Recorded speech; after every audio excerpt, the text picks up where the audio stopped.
Welcome to the Houndsman XP Podcast. I'm your host, Chris Powell. What do you say we catch up with Shorty Gorham? Where's that guy been? Well, he's going to tell you where he's been and what he's been up to. Shorty spent his whole adult life in professional rodeo and ended up with the PBR and doing the biggest shows that they had. Everything from the World Championships in Vegas to the Fuel the Beast Tour to, just all kinds of stuff. So he's seen a lot of stuff from working those local rodeos, moving all the way up to the big leagues.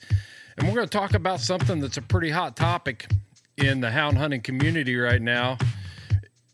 Is money ruining our sport? We're going to dive into it, folks. We're going to talk about every aspect of it. You know, in my mind, hound hunting sports is similar to rodeo and professional bull riding. And we're going to overlay those two together. We're going to compare them and dive in and talk about what money is actually doing to our sport and what does it hold for our future. Houndsman XP also made a big announcement this past week. We built our own dog box. I've always wanted to custom build a dog box that had all the bells and whistles, all the things that I needed in a dog box, and I think we've hit it. Check out the competition extreme by going to houndsmanxp.com. It's in a banner right at the top. Right at the top of the page, you can find it right there. A live link where you can check out all the details on this dog box. And if you order in the month of May, it will be ready to ship June 1st. And you will get free shipping if you pre-order now. Check that out, folks. It is nice. We designed a box that we always dreamed about having, and it's available to you. Check them out at houndsmanxp.com. Pre-order in the month of May and get free shipping. We're going to have them on hand. It's like a custom box that you're not waiting weeks for. This is a box shaker, folks. Let's get into this conversation with Shorty. See what that guy's been up to.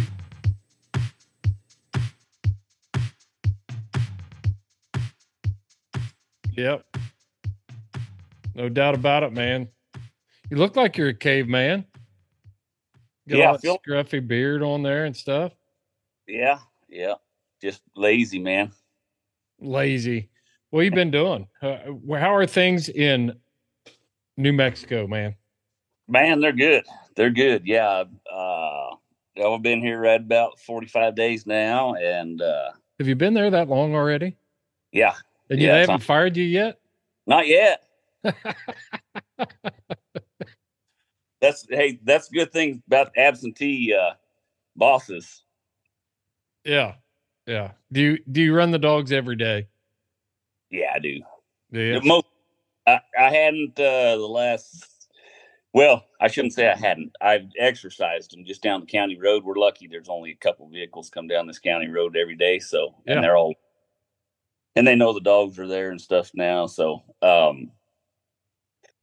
we've got a bunch of snow and then, we got rain and then snow and then a day off and then some more snow. So the roads are just terrible right now. So I heard it's a mess out there right now. Yeah. So just exercise them on the county road and which I don't advise to everybody unless you have a county road. We do. Yeah. So, well, tell everybody where you're at, Shorty. I don't know if anybody plug the ranch and stuff. Take a minute. I quit the government gig for a job opportunity here in Northeast New Mexico, Folsom, New Mexico, to be precise. Kind of helping take care of a ranch here. It's a cow-calf ranch at the time. And plus we hunt elk, mule deer, antelope, bear, and lions. So, and turkey. We just turkey season. We were 100% in our second season on the turkeys. 100%. We're already sold out for next year. So going good. What you guys got there? You got Merriam's and what else? You got any Merriam's? You have any Rio Grandes there? No Rios? No. Those are down at the South Texas Ranch. Yeah. So, yeah. Cool stuff. So are you heading up the guide and outfitting side of it? Is that what you're doing? Oh, just kind of taking care of it here. we have a guy, Levi, that he kind of takes care of. He oversees all of it in South Texas and here, but just kind of making sure all the animals are good and healthy here, watching over things, and trying to catch a panther every now and again. Yeah. So, do you miss the PBR stuff? Man, I don't not. It's like when people ask me, do you miss being a game warden? I'm like, no, not even a little bit. No, I tell you what, I miss my friends. That's what I miss too. Yeah. Cause shoot, we were damn near half the year on the road together. So you just made so many friends. It was like a second family. So I do miss them, but the road and the waking up sore and stuff, no, I don't miss that a bit. Yeah. So what's your day look like out there now? Yeah, I'll pretty much get up every day, take the dogs out, go look at some country, see if we can find some lion sign, and if we can, then we'll and it's good sign and right spot on the ranch, and we'll try to get a lion hunter in here. Otherwise, just go hunt the dogs and catch what we catch, and come back to the house and get chores done the back half of the day. So yeah, at least they get to hunt the dogs from whatever time I get up until about noon. Out here, it's mostly everything is you have to wait until shooting light to turn the dogs loose. So, yeah. Well, the reason I thought we'd talk about, have you seen all the stuff going on, especially, well, it's been going on a long time, but Josh Michaelis has talked about it. I was on their podcast last week and talked to him about money in the coonhound sports. And I thought we could I always wanted to ask you and talk to you about what your opinions were about money in the hound sports, because I look at it a lot like rodeo, and the way rodeo has kind of anchored itself in American culture and everything. I mean, all that rodeo money gives more exposure to every guy out there on a ranch working somewhere, as far as, and I'm talking everything from tires to Lucas oil products to clothes to, I mean, there's a huge impact there that brings to the ranching culture. Or am I missing that? Well, it just brings it the whole Western culture, and that's the thing that like, and I think I was fortunate. Like I worked 27 years in the industry and got to see it go from pretty much no money to now. What was it like? What was it like when you first started? I mean, because you were doing smaller rodeos and stuff, but what kind of things did you see? Well, it was, I mean, there's $500 added rodeo. That means there was $500 added money to the purse. Yeah, guys were showing up left and right, and it, in the end, fuel was a heck of a lot cheaper then, but you couldn't get down the road hitting $500 added rodeos. Nowadays, they just don't pay enough to pay for the fuel. But so it went from people kind of scraping by. The elite of the elite were making a living at it. Everybody else was just kind of trying to scrape by, to now your best bull rider in the world at the end of the year is bringing home about probably $1.5 million to $1.7 million. So got to see that huge leap, but it does well for the whole Western industry because it brings light to that lifestyle. There's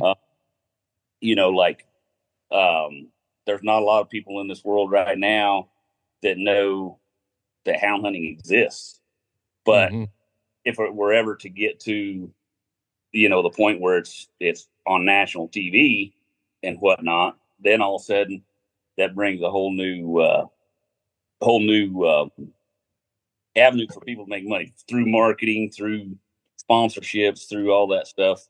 And it's, quite frankly, there's some rough times that I've seen, just different things. But anyways, there'll be some rough spots in it, but when the end goal is met, it's better for the sport. Yeah. You know? Yeah. So what were those early rodeos like that you worked? I mean, were you working, did you start out at fairgrounds and with like a rodeo company and just traveling around? Yeah, I was lucky. I knew enough people that I worked for several. I worked for 2 or 3 different rodeo companies right off the get go. But yeah, you just got in with the rodeo company and went. And hell, I think starting out, I was making $150 performance and loving life, you know. And man, when they went to 300, did you have to dress up like a clown back in those days? I guess we didn't have to, but we still did. We still wore the baggy pants and all that stuff. Right. So, yeah. Yep. Oh yeah. You went all the way from that to being in Las Vegas. Yeah. Yeah. But that was the end goal. Yeah. I mean, you know, it's just starting out. Like, I knew starting out that's where I wanted to go. Mm-hmm. That was my goal, was to get there. I just never hear any ranchers or, you know, guys that are competing at the local level, you know, that are still hitting those 500 addeds in the rodeo circuit. I never hear them griping and complaining that there's too much money in rodeo these days. I mean, but you hear that in Houndsman. No, but and the thing is, they can't have the small events without local sponsorships. Yeah. And, you know, so with the national level gaining more notoriety, I feel like the sponsors feel that their money is better spent, even if it's at the lower levels. It's spent better now because of the notoriety that the sport's getting. Mm-hmm. Do you think that, what have you seen as far as like when something happens in the PBR, it has a trickle down effect all the way to that local event, whether it's safety equipment or I don't know, fads, equipment, you know, all that stuff. Any of it. Yeah. And it just, the better the sport gets, the better the equipment gets, the better the equipment gets, the better everyone all the way down the line gets to benefit from. You know, that's just and you're seeing it now. Guys are in the coon hunting world, from what I understand, they're using these thermals and stuff. That's just going to get better and better, and the more they're spending doing that, the better the technology is going to get for what they need. And then it's going to trickle on down to where it becomes cheap enough that not you guys out there competing for, you know, pickup trucks and stuff can afford to buy it. Sure. Yeah. And I don't care I hunted with a guy the other night that has not entered a competition hunt in probably 10 years. And he was packing a thermal with him. There you go. Yeah. You know? I would be, if I put my, I've got a company that's actually, I purchased a thermal from them because I want to try it out. It's a pretty cool unit. I'm not going to let the cat out of the bag on what it is, but it's a pretty cool unit that I'm not only going to use for, you know, training dogs, but I'm also going to use it for spotting hogs and things like that when we go down and do our side hound hog hunting and our night hog hunting and stuff. So I'll keep you informed on that. But, you know, it's just the reason I wanted to bring up the rodeo thing is because I think there's so many daggone parallels in what we're seeing. And when that big money, you know, when PBR and the NFR and all that stuff gets that kind of traction, you know, there's a reason why Lucas Oil Products wants their name on the wall, and Cooper Tires and whatever beer, Coors Beer, and, you know, all those companies want their name out there. Companies do that because they know it's a big draw, and they know their name's going to get seen. Right. So they've got a lot at stake when people come out of the woodwork to try to shut down rodeo. Right. Do you think rodeo would have survived without that kind of sponsorship? I don't know. They've fought tooth and nail with, but I don't know that it would have survived no, not to the level that it has now. I mean, it's 100% the sponsors without not be where it's at. I'm thinking back in the old days, whether if it would have survived or not, I don't think so, because there's not enough money just with the entry fees alone to justify risking your life. Right. Right. Well, but you're always going to have that barnyard stuff. Heck, I remember the first steer I rode, and it wasn't the last steer I rode, but it was close, but we were just little kids, and we saw cowboy movies, and it's like, ride that steer, sneak up there and hop on that sucker and hang on. I lasted for about a 1 second count, and I was on my butt, Right. and the horses and stuff we had, when they got bronky, that was the funnest time of it. And everybody felt like they were at the rodeo then. So you'd never take that out of it. No, you wouldn't, but it wouldn't grow because it would be nothing local rodeo. And so, but when you're looking at the whole thing, and I know there's other sides to it too, and we'll talk about that in a minute. And we're going to tie this into, the part about houndsmen and how sponsorships and different stuff affect that. But, when you're looking at that kind of money being involved, and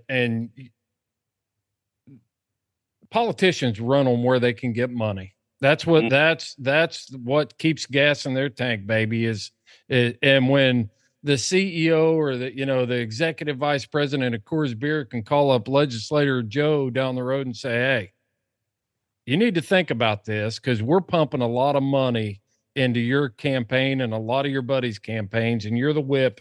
So you need to get your party in line and get this thing straightened out. Right. Yeah. No, that's big time stuff right there. And I think that definitely, it's going to get there. I have a good feeling that the sport is going to get there, and there's going to be some bumps and knocks on the way, is all I'm saying. And everybody's got to be patient, because can't make everybody happy right off the get go. They were talking about it, and we're talking mainly about, I'm going to talk about how I think that ties into every houndsman in the United States here in a few minutes, but or give my opinion on it. But the $1 million, they were going to have $1 million hunt, right? And they just simply couldn't get there, because just trying to go too fast. We just had our first $100,000 hunt 2 years ago, right? And now, that's become a more commonplace. And there's just you got to walk before you can run. And, so the TV will be the next step, in my opinion. Get TV on these events, good TV that can go, on RFD or Cowboy Channel, like that. Because believe me, your sponsors know where their dollars are going, and to go throw enough money at an event to have $1 million event without TV coverage, they know when they're buying sponsorships, whether it's be for the Super Bowl or whatever, they know exactly how much money per second that it's costing them. And and what they're getting out of it has to offset that, obviously. So I wonder what that matrix is. I wonder how they figure their return on investment, because everybody knows what Coke is and Coors Beer. Well, unless you live under a rock, what a Chevy truck is. So what's their draw to make sure that they have their name at a NASCAR event? Everybody there knows what a Chevy truck is. Why would they waste? I wonder why they'd spend that money. Well, and I think it's probably a lot of it's like a brand loyalty type of deal, just, and I don't know all the sponsors of NASCAR, probably, but I could just tell you through growing up in the rodeo business, I'm going to wear Wranglers. I'm going to wear Ariats. I'm going to drive on Cooper tires. Yeah. I'm driving a Ford pickup, and there's just certain things that those were the people that I grew up watching. They were they've built brand loyalty with me just because I grew up in the rodeo world. They were always sponsors of it. They still are. And so that brand loyalty, I think, pays more than getting you to get up and go grab a Coke that day. Mm-hmm. You know. Well, Heath was bad mouthing Fords today. So how many miles you got on your Ford, Shorty? Oh, like 350,000 hunting miles. Yeah. 350,000. You still got the same 3/4 ton white Ford? I do. Yeah. Yep. Yeah. Good one. Yeah. It's been there, done that, but yeah, we won't get in the truck today, but I'm good. Yeah. And four-door Dodge, because I grew up rodeo, and rodeo is more like a Dodge loyalty type deal, and then bull riding Ford. Yeah. So I know. Yeah, no doubt. But make say I drove a Toyota. Yeah. So, you can't knock anybody for that. That's just smart. Yeah, well, some of the ranch structure Toyotas, so. Yeah. If you want to get back, you jump in the Toyota, right? Right, yeah. Now the whole deal with I don't know what drives people to make comments about money ruining things. I think some of it is they just feel like, and I'm as nostalgic as anybody. I talked to Josh about this on the Fuel by Joy podcast we did. You know, when I was a youngster, 10 of my first hunt when I was 13 years old, competition event, and that was 41 years ago now. You know, the guys that were there, your local club only had 4 or 5, maybe 4 events a year. And those guys didn't travel. They didn't get up and down the road. You might see them at Shelbyville or, you know, a couple counties away and hunt like that. But for the most part, they were just hunters that showed up. It's kind of like the local rodeo deal, you know, at the county fair in the West. You got, you know, Billy Bob Bronkrider from the Triple Y Ranch that's going to show up and compete every year until he's broke up or he can't do it anymore. Yep. And that's kind of the way these coon hunters were back in the day. And now it's different. We're more mobile these days. We got paid handlers. So some of it I know comes from, you know, just nostalgia of, man, back in the day it was better. And in some ways it was, you know, it was a lot of fun going, and there were, you know, it wouldn't be anything to draw 75 people to a local UKC event, you know, right, and have 75 entries. Right. And it was a lot of fun. Yeah. Yeah. Well, and that's, you know, simple. That, just like I said, I miss my friends. Well, you know, 10 years from now, I'm not going to know anyone rodeoing hardly at all, whatever. And I'm going to say, you know, yeah, it was better when I was rodeoing, because, you know why? Because those were great memories for me. Mm-hmm. It doesn't, or hasn't, you know, taken off or done better for the sport as a whole. But those are my memories, and I think that's what people want to hang on to, is that, man, it was so good. It was so fun. We did this, we did that, or whatever. But you can't, in my opinion, badmouth the progress, because what's happening is going to end up eventually making it a better sport. And right now, heck, I think the more publicity that coon hunting can get in the right light, it's going to be better for all of hound hunting, because people don't understand it. But if we can get it on mainstream TV, something like that, you know, then the average Joe can get to understand it. Now, when you go over there and you say, hey, I see you got, you know, a couple 100 acres. Hey, I saw what you guys do on TV, you know, that's going to open some doors. It's going to be better. Well, it tells a bigger story. It gives us an opportunity to tell a bigger story, you know, because if you show up, just like with the podcast, that's what we do here. That's what we're trying to do here. What we've always tried to do. You know, you tell that story of, it's not just some guy in a truck with a vicious dog that kills stuff.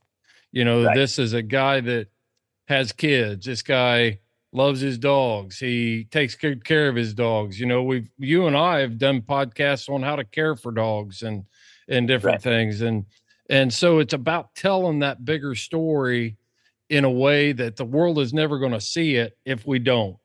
Exactly. And so from strictly the future of our freedom to be able to continue to do this, the days of hiding are over. Because if we don't tell the story, somebody else is going to tell it for us, and they're not going to tell it in a way that's going to keep us out there hunting. That's exactly right, and that's the thing you got to do, and there's going to be some learning experiences even with that. You know, I can tell you personal experiences of those, the people that'll tell you the story for you. They can twist it on you in a hurry, and it ain't good. And we have a good story with hound hunting and coon hunting in particular.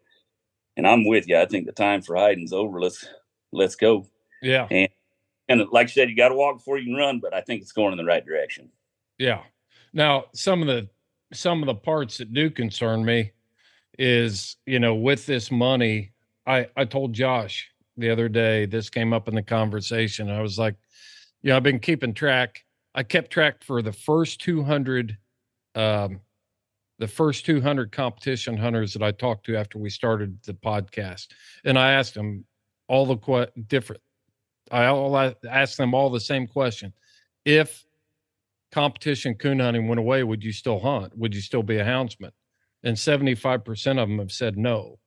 Right. So that raises a question in my mind. So are you in love with hunting? Are you in love with hounds? Or are you in love with competing? Right. And so I think we've developed a culture here with the money, and it's created this draw where, you know, a 22-year-old kid can make good money handling a dog for the right handler. If he's a good handler, he can make good money. But with that, how many of those people are going to stick with it? Right now, I'm up 75% said no.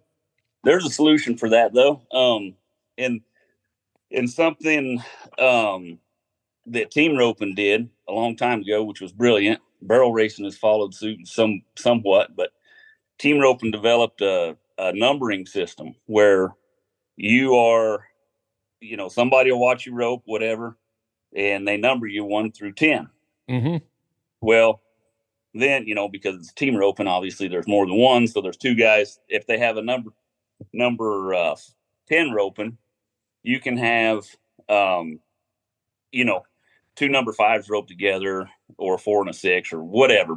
And some of them are capped at a certain height of number. Well,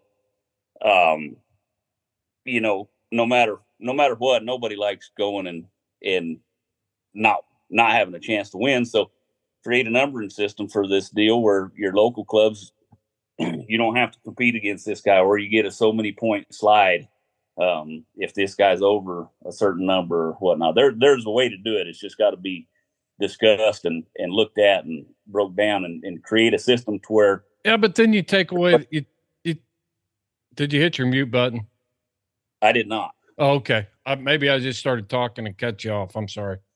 Yeah, but everybody wants to hear that psych story. You know, the guy that raises his own dogs and hunts his own dogs and goes and wins it all. You know, that homegrown boy guy just goes out there with all the big wigs, and you know, that's the American sports story.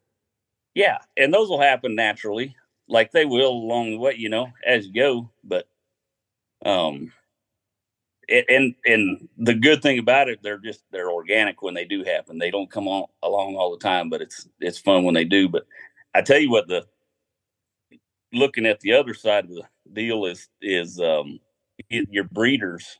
Your breeders are going to end up being the ones that really benefit from this. That I think that are breeding dogs that can win day in and day out. They're going to start getting some serious, and I know they already are, but it's going to get better for the guys that are really serious about breeding and producing dogs that can win every day. Well, I always say it, man, when people are spending $1,800 for a doodle and the only expectation of that dog is not to shed hair on the couch, Right. Why are we expecting puppy prices to be still 1980s, $200 a piece when you can raise that dog? And if you know what you're doing and you've got a good pup, then you can set the limit for how much money you can win with that dog. Yeah. Yeah. Well, and the more money there is out there to win, the more money they're willing to pay for pups.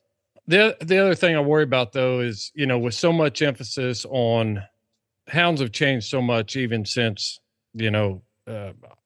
really since the year 2000, last 20 years, the style of dogs and different stuff like that. They're just, it seems like that a lot of these dogs that are winning come from breeding programs that have been bred to fit a scorecard, instead of do the job that we need them to do. So I do worry about, the influence.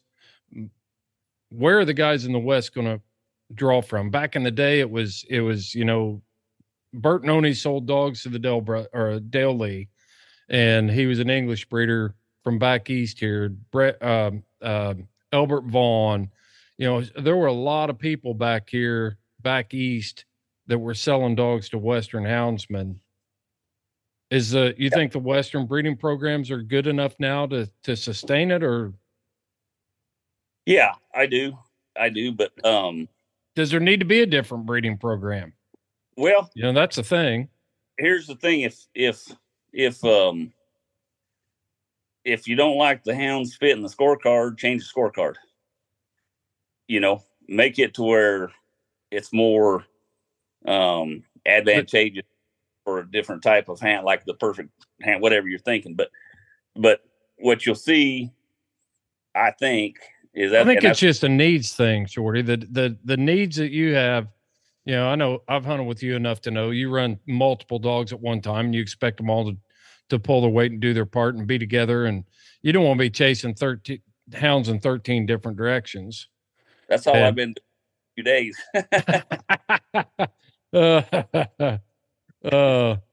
But the competition dog, they expect it to be by itself, independent, under a coon somewhere. Right. And there is a tendency to breed a different style of dog than what we hunt in the Rocky Mountains in the wintertime. I've tried to dispel that a little bit with a couple. I've got 3 of my dogs out of 2 Grand Night champions. One of them's a platinum PKC champion in the Rocky Mountains right now that are just excelling on lion hunting. So right. I think it can be done. And but it is a fear. It is a fear that right. If we keep breeding, there ain't anybody that I know that would buy a horse off the track at Kentucky Downs and expect to work cattle or ride trail on it in the Rocky Mountains or have a good time on it. No, animals definitely get specialized and that's been obvious just in the bull riding industry in the last 20 years where they've taken it, bloodline. But don't you think do you think it could still be used though? I mean, because I know that you come back here, like you take Doc Barr. Doc Barr right. was a track bred quarter horse. And how many cow horses do you know that have Doc Barr in their pedigree? Oh, yeah, probably a pile of them. Yeah. Down somewhere way back in there, just because he was bred so much. But no, and we had the same concerns with it, like in the bull riding was, they're gonna take the buck out of them because they're starting them too young, or this or that, or all they're breeding for is this type of spinner or whatever. But there's always concerns, and they'll change as the game changes. But I can tell you right now, the bulls back when I started, these guys, the bulls wouldn't have a chance of bucking these guys off nowadays. So while the Cowboys level game changed, so did the stock contractors having to breed for the perfect bull. And that's where I think this deal is going to go, is with these coon competitions and stuff, and you're going to have a dog that's near perfect every time in the very near future, I think, in order to go win day in and day out against these big time guys. Guys like John Strickland, he seems to be dialing in on that. I mean, that guy's winning more than anybody I know right now, either him or his dogs are. And we're getting closer and closer to it. I don't think we'll ever get to the perfect hound that's unbeatable. I don't think we'll ever get there. As soon as you do think you can, or you will, or you have, you're done anyways. And that's same goes with all animals or whatever, as soon as you quit trying to make the perfect one, you're going backwards. Are you using onX maps while you're out running your hounds? I know I do.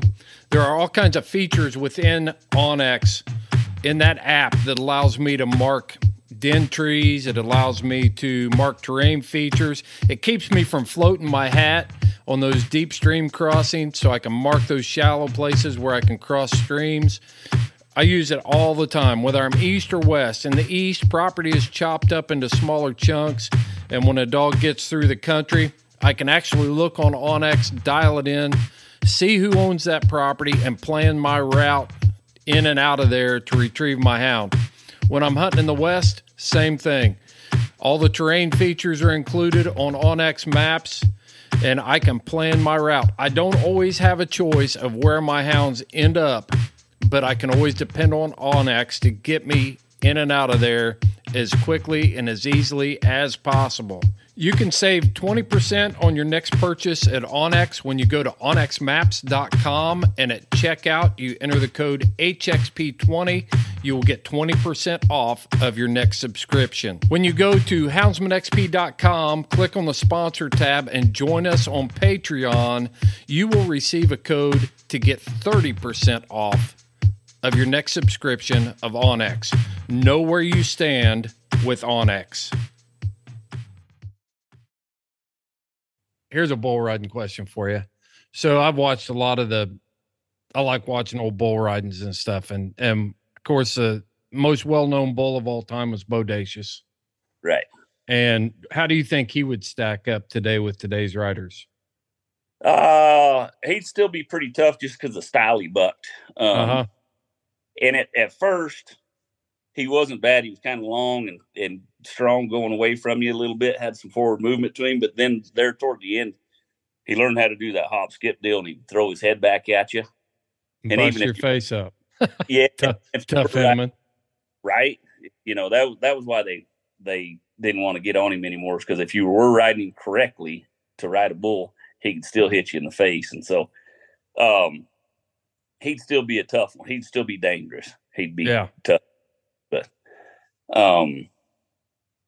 But yeah, that's all you can say on him. But go watch videos from the 90s and that now of the greatest bulls of those days, they wouldn't even be like, a lot of them wouldn't be first round bulls today.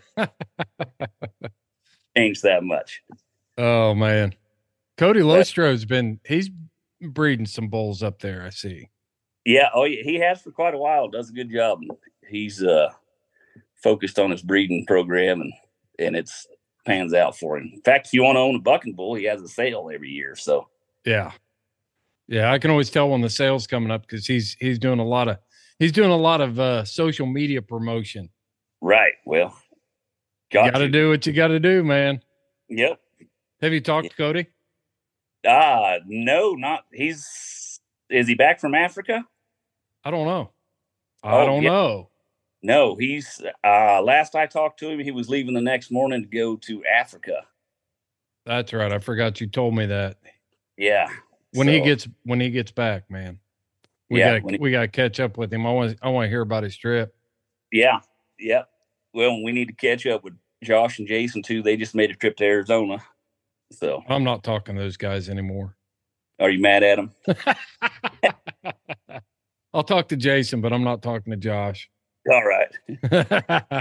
No, you guys are practically neighbors out there. I'm going to be out there in a few weeks. It'll be a good time. Got got the plans changed here a little bit for me, but we're back on top now, and we're powering through it and getting stuff back in order. But There you go. I guess taking it back to the subject at hand about money, I understand some of the concerns, but I think a lot of times it's a deal where I've watched with my own personal experience. I always found money to do the things that I wanted to do, that I really wanted to do, that were really important to me. I could have worked overtime shifts. I could make more money. I could, do this and save and different stuff. But I think a lot of times it's just there's a spike of jealousy that there's a 22-year-old kid out there riding home in a brand new truck when old Blue is standing out here behind the barn. And I know that dog could perform like that, but I ain't got the money to go. So it turns into an excuse. Yep. And I tell you what, not only you might not have the money to go, but I guarantee you one other thing, that guy probably outworked you. Yeah. And that's what happens more times than in any sports or any competition, is the guys winning usually outworked you. That's the truth. There's no doubt about that. And there's another aspect to it too. If that dog is good enough and you make a good enough splash in your local events, then the community's too small. Somebody's going to be people for people not to know about it, and for them to be calling you and saying, "Hey, I either want to buy your dog or I want to pay you to take that dog and do this, but this is the condition. I'm going to own the dog, or I'm going to be partners on the dog, or something like that." Yep. And that happens. And I've done that many a times. I'd be at a bull riding somewhere, a smaller bull riding that we did or something, and I'd see a bull and I'd call one of those big guys and say, "Hey, there's a bull over here you need to look at. He could fit the deal." And that's going to happen in the coon hunting world too. It's going to make everything get better for everybody if you just give it a chance. Yeah. I think there's so many parallels between what we do and rodeo and bull riding and all that stuff. It's right there in front of us. It's a good model that we could learn a lot from. PBR's already done it, and NFR and all. What was the other one? NPRCA. PRCA. Is that still going on? Yep. Yeah. They have their Wrangler National Finals rodeo in December in Vegas every year. Yeah, that's right. Yeah. Mm-hmm. So it's already been done. It's already been figured out. We just got to quit trying to reinvent the wheel and look at it. And man, you make it important, and you bring the money to it, and money is power and money is influence. And that's what keeps you anchored and secured into the future. And I was talking to somebody the other day. NASCAR has done that all the way down to my nephews racing go-karts. Look at the money that's in kids racing go-karts. Yep. Tires and oil additives and tools and, helmets and race suits and all of it. It all comes down from the top. It all comes down and creates a market at your own individual level. Yep. That's what we're looking at. And it doesn't only market, the dogs or whatever, but heck, some kid that can't afford to go very, very much or very far goes to his local deals and starts kicking butt. Same thing's going to happen. Somebody's going to call one of those guys and say, "Hey, you need to look at this kid as a handler." You bet. I just think it's just going to get better and better and better. And I'm excited to be here and be able to watch it. Well, that's that's one of the things that, when you we just brought on Onyx as a sponsor. And I can tell you that was like a year-long deal to get that done, because Onyx wanted to vet whether they wanted their name attached to Houndsman XP and this lifestyle, this sport, this community of people. And so when you start getting national brands like that, now they've got a stake in this game now. Mm-hmm. So when there is an issue, or they're gonna do some cool stuff coming down the pipe, they're gonna help us move this over into mainstream. That way, when people are saying, "Oh, hound hunting isn't fair chase," it's like, wait a second, Right. I can tell you something different, and this is why. Right. Yep. Yep. And Onyx is great. And if you don't have Onyx, you should. I can just tell you that right now. And being a newbie out here in this part of the world, I've literally used Onyx multiple times every day, just trying to find out our property lines, neighbors. We've got some cut up little places here and there, whatever, but marking also every bit of line tracks I see, every line scratch I see, all that stuff. I mark it, but the other benefit of it is using it to identify your neighbors and or potential hunting properties, because you can get on there and you can see who owns it, and then look those people up and try to gain access to their land. Yeah, and it's even you know, you talked about being out there, but being back east here where the properties are smaller. And we do get more and more absentee landowners, either from Indianapolis, Louisville, or Cincinnati, that come out here and buy property. It's a pretty handy tool to be able to get their information and make contact with them and say, hey, you know, I'm hunting the property next to you, and you know, those coons are ravaging your food plots and your turkey nests and all that stuff. It'd be just a walk across the fence is a problem. Nope, come over and kill as many as you want. Just don't be there during my deer season. Right. Yeah. That's fine too. Yeah. But yeah, it is handy. I use it a lot. So. Yep. Well, I think as we keep going down this road, it's inevitable. You know, we're not going to be able to stop it.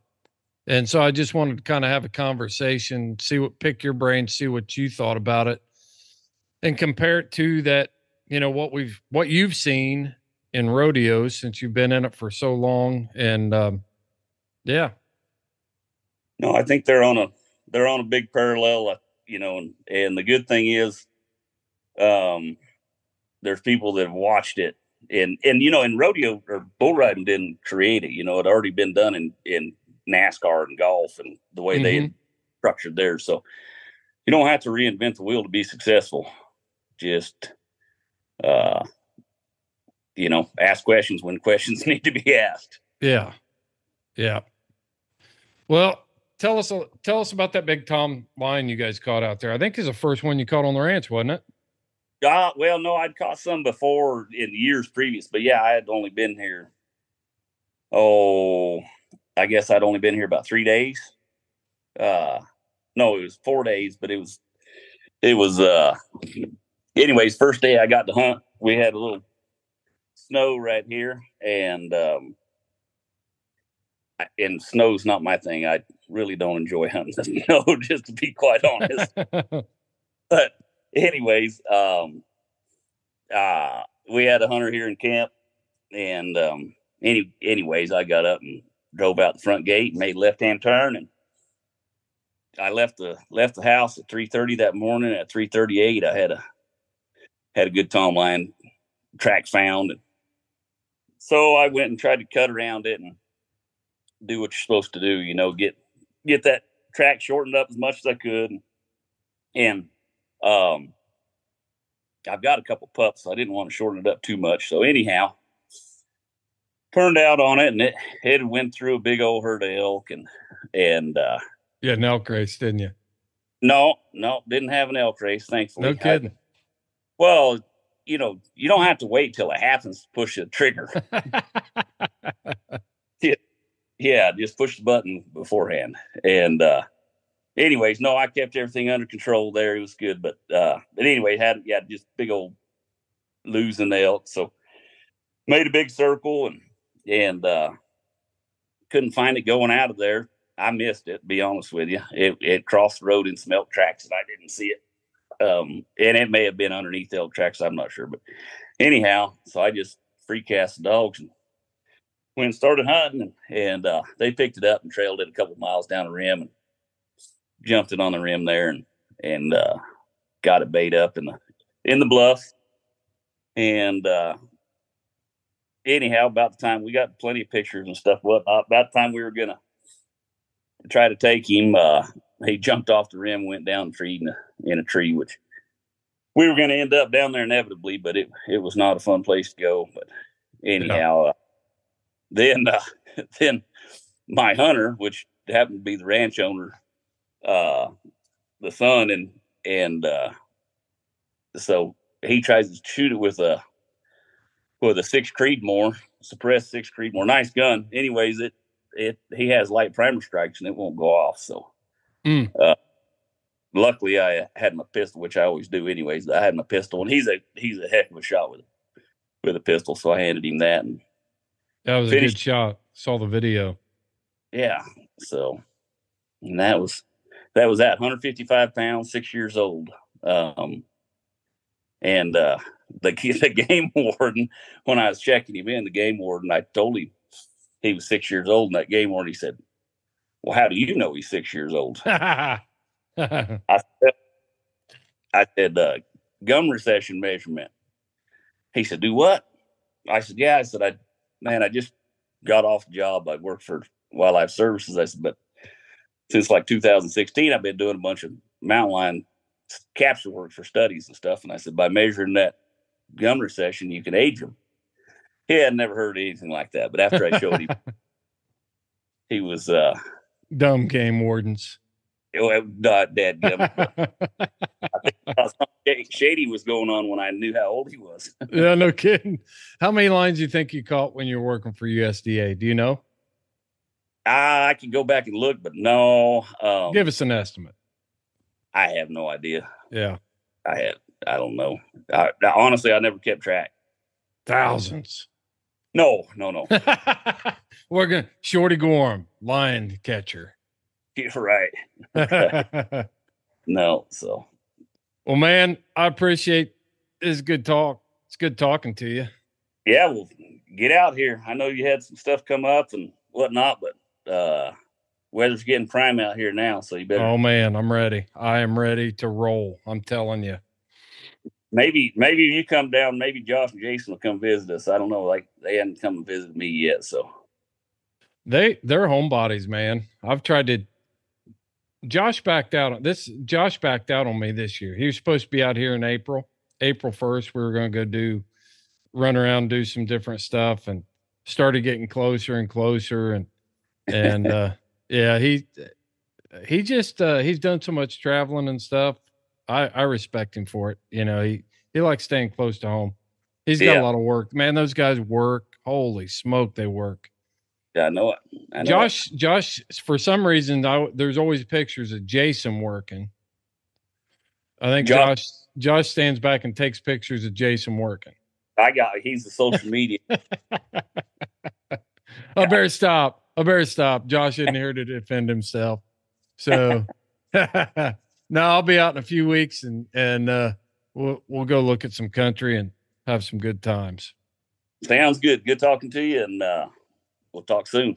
You bet. All right. Thanks for listening, everybody, to the Houndsman XP podcast. Make sure you check out our website at houndsmanxp.com. And we're dropping new merchandise there and filling up that store. Get yours. Look for our specials and shop at our sponsors too, man. Just like Shorty was talking about brand loyalty. You know, the sponsors that we've got are serious about our motto to preserve, protect, and promote this lifestyle.